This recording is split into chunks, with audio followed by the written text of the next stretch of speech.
트럼프발 불확실성이 갈수록 커지고 있습니다. 내일 새벽에는 상호 관세가 발표될 예정입니다. 스타트 경제, 오늘은 석병훈 이화여자대학교 경제학과 교수와 함께합니다. 교수님 어서 오십시오. 어서 오십시오.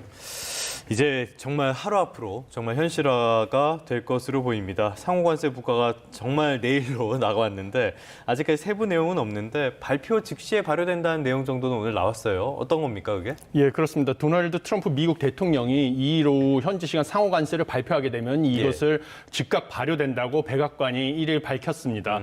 모든 산업 분야에서 미국의 경쟁력을 개선하고 대규모 무역 적자를 줄이면서 궁극적으로 미국 경제 및 국가 안보를 보호하는 게 목적이다라고 밝혔기 때문에 결국 이런 관세 부과 조치는 무역 적자를 축소하고 외국의 생산 시설을 미국으로 가져와서 미국의 제조업 일자리를 많이 만드는 그런 목적이 있음을 밝혔습니다. 그래서 한국 시간 3일 오전 5시에 백악관 로즈가든에서 트럼프 대통령이 연설을 하면서 구체적인 내용을 밝힐 것으로 보입니다. 네, 내일 발표될 관세가 20% 보편 관세 형식이 될 것이다. 이런 전망도 있던데 어떻게 분석하세요?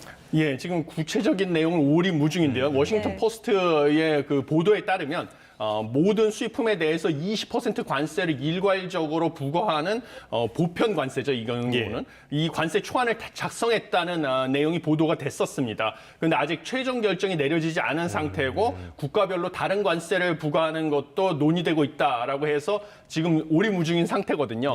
그런데 일반적으로 상호 관세라고 하면 당신이 나한테 부과하는 관세만큼 나도 거기에 관세를 부과하겠다라는 것이라서 국가별로 차등 관세를 부과하는 게 맞습니다.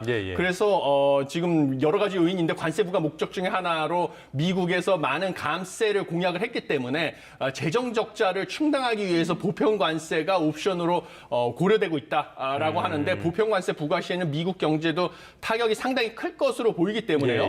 뭔가 제가 보기에는 특히 중국이라든지 이렇게 미국의 무역 적자를 크게 안겨주는 나라에 대해서 관세율을 더 높게 부과하는 그런 상호 관세 형태, 이제 국가별 차등 관세 형태가 더 유력하지 않을까 이렇게 보고 있습니다. 알겠습니다. 그래서 지금 뭐 블룸버그 같은 곳에서는 한국은 16%가 유력하다 이런 식의 전망도 나오고 있는데 일단 백악관 쪽에서는 모든 것들에 대한 확인을 거부했기 때문에 일단 조금 더 기다려봐야 될 것 같고요. 지금 말씀해 주신 것처럼 이 상호 관세가 오히려 세계적인 경기 침체를 가져올 것이다 이런 우려도 있는 상황이잖아요. 세계 경제에 미칠 파급 효과 어떻게 보십니까? 예, 세계 경제 이제 무역 그 전쟁이 얼마나 확전이 되느냐에 따라 달려 있다라고 보시면 되겠습니다. 그래서 지금 파이낸셜 타임즈에서 그 연구 결과를 보도를 했는데요. 그 연구 결과가 뭐 6가지 시나리오를 나눠서 분석을 했습니다.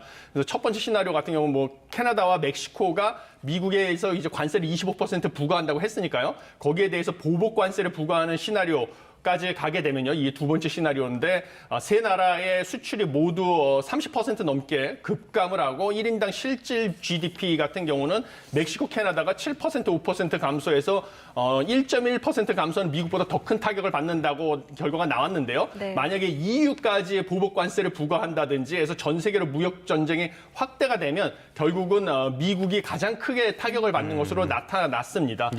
그래서 세계 경제에 미치는 타격이 무려 1조 4천억 달러에 달한다라는 결과가 나왔고 일본에 있는 연구소도 세계 GDP가 1,120조 원 증발할 수 있다라는 연구 결과도 나왔기 때문에 막대한 타격이 있을 것으로 보입니다. 한국에 미치는 영향 같은 경우는 만약에 EU의 보복 관세로 확전되는 시나리오까지는 우리가 EU에서도 자동차 수출을 많이 하지 않습니까? 미국에서 우리 대미 자동차 수출이 도움을 받아가지고 좀 미미하게 이익을 본다라는 결과가 나왔는데요. 만약에 전 세계로 무역 전쟁이 확전이 될 경우에는 우리나라도 피해를 피할 수 없다 이렇게 결과가 나왔습니다. 백악관 내빗 대변인은 이렇게 얘기했습니다. 관세가 미국 경제를 살릴 것이다. 이렇게 주장을 하고 있는 상황인데요. 그런데 또 미국 내의 어떤 여러 가지 경제 지표들을 보면 꼭 그렇지만은 또 않은 것 같아요. 예, 그렇습니다. 지금 그렇게 주장을 하고 있는데요. 지금 실제로 나오는 지표는 다른 방향으로 움직이고 있습니다. 대표적인 게 미국 공급관리자협회에서 발표한 3월 제조업 구매 관리자 지수입니다. 이것이 전월 대비 1.3포인트 하락을 해가지고요. 그 전문가 전망치인 49.5 44.5보다도 낮고요.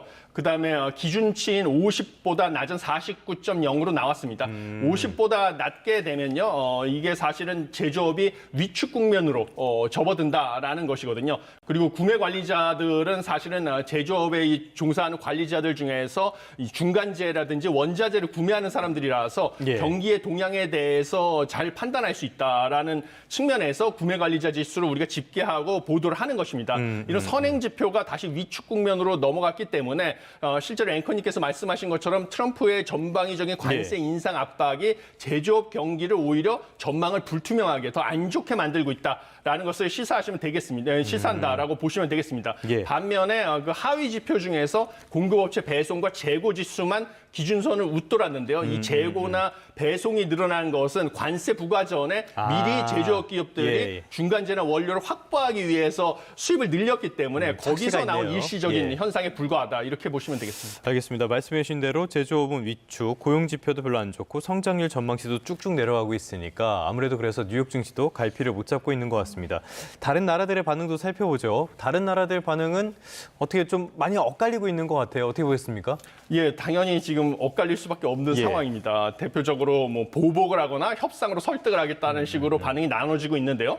중국 같은 경우는 러시아 매체하고 인터뷰에서 왕이 외교부장이 단호한 반격으로 대응하겠다라고 경고를 했고요. 유럽연합 역시 그 폰 라이어덴 집행위원장이 협상 카드가 아주 많다면서 필요하면 보복에도 나서겠다라고 예. 강력한 계획이 있다고 강조를 했습니다.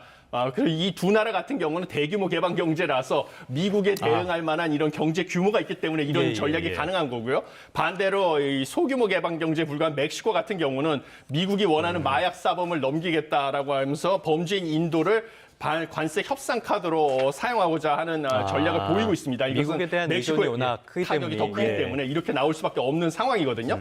그다음에 한중일 경제통상장관회의가 최근에 있었는데 예. 미국에서는 이게 세 나라가 미국 관세에 공동 대응하려고 하는 움직임이 아니냐라고 경계에 지금 눈초리를 보이고 있다라고 보시면 되겠습니다. 네. 앞서서 우리나라에 어떤 영향이 끼쳐질지 잠시 이제 언급을 해주셨지만 어떤 분야에 좀 직격탄이 갈 거라고 보세요? 제가 보기에는 가장 큰 직격탄을 받는 분야는 일단 자동차 산업이 될 것이다 이렇게 보고 있습니다. 예. 왜냐하면 미국이 제일 먼저 멕시코에다가 5% 관세를 부과하겠다고 천명한 것도 자국 내 자동차 산업을 보호하고자 하는 목적이 가장 컸습니다. 네네. 대멕시코 무역 적자의 80%가 자동차와 자동차 부품에 관련된 무역 적자였거든요. 그리고 이 자동차 산업이라는 게 러스트벨트, 특히 미시간주에 이제 근거지를 두고 있어서 중간 선거에서 트럼프 대통령이 지지율을 끌어올려야 될 핵심 지역이기 때문에요. 예. 자동차 산업이 가장 큰 타격이 받을 것이다라고 보고 있습니다. 실제로 이 미국에서 언급하기로는 이번에 발표할 상호 관세는 이 세부 품목별로 지난번에 관세를 부과하지 않았습니까? 예, 예. 철강, 알루미늄, 그다음에 자동차 여기에 추가돼서 관세를 부과할 것이다라는 소리까지 나오기 때문에 예. 자동차 산업 같은 경우는 기존에 이미 발표된 관세에다가 추가적으로 발표되는 상호 관세까지 해서 더 크게 가격 경쟁력이 떨어지는 그런 위기에 속할 가능성이 크다라고 보고 있습니다. 그리고 자동차 산업 같은 경우는 미국에 대한 수출이 전체 수출에서 차지하는 비중이 뭐 절반 가까이 되기 때문에 이렇게 관세를 부과할 경우에는 뭐 국내 연구소에 따르면 좀 올해 대미 자동차 수출액이 전년 대비 19% 가까이 감소해서 약 9조 4천억 원의 수출 감소 예상된다는 비관적인 전망까지 나오고 있는 상황입니다.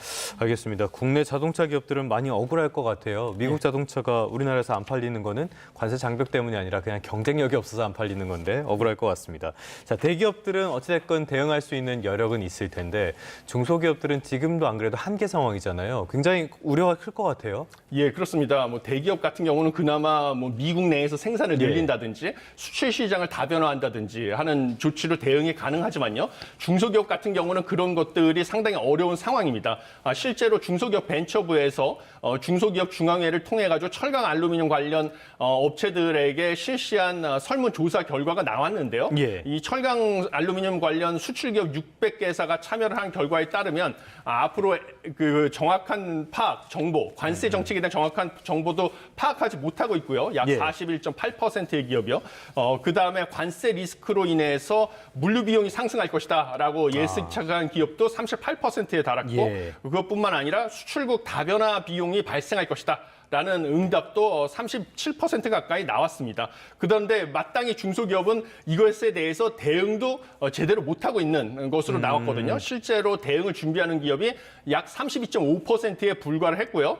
그다음에 대응 방식 역시 그냥 생산 비용 등 자체 비용을 절감하겠다. 아니면 미국 거래처와 관세 부담을 나눠질 것을 논의를 하겠다라는 식의 좀 미시적인 대응에 그치고 있다라고 보시면 되겠습니다. 그래서 정부가 뭔가 물류 비용을 지원한다든지 아니면 정책 자금 융자나 보증 지원을 한다든지 이런 것을 원하고 있어가지고 예. 뭔가 중소기업에 대해서 정부가 좀 지원하는 방안을 강구해야 될 필요성이 있다 이렇게 보고 있습니다. 네, 기업들의 이런 고민과 우려들이 경기 전망 지수에도 좀 고스란히 반영이 된 것 같네요. 한번 짚어주시죠. 예, 그렇습니다. 지금 대한항공 상공회의소에서 전국 제조업체 2천여 곳을 대상으로 기업 경기 전망 지수를 조사한 결과가 발표가 됐는데요.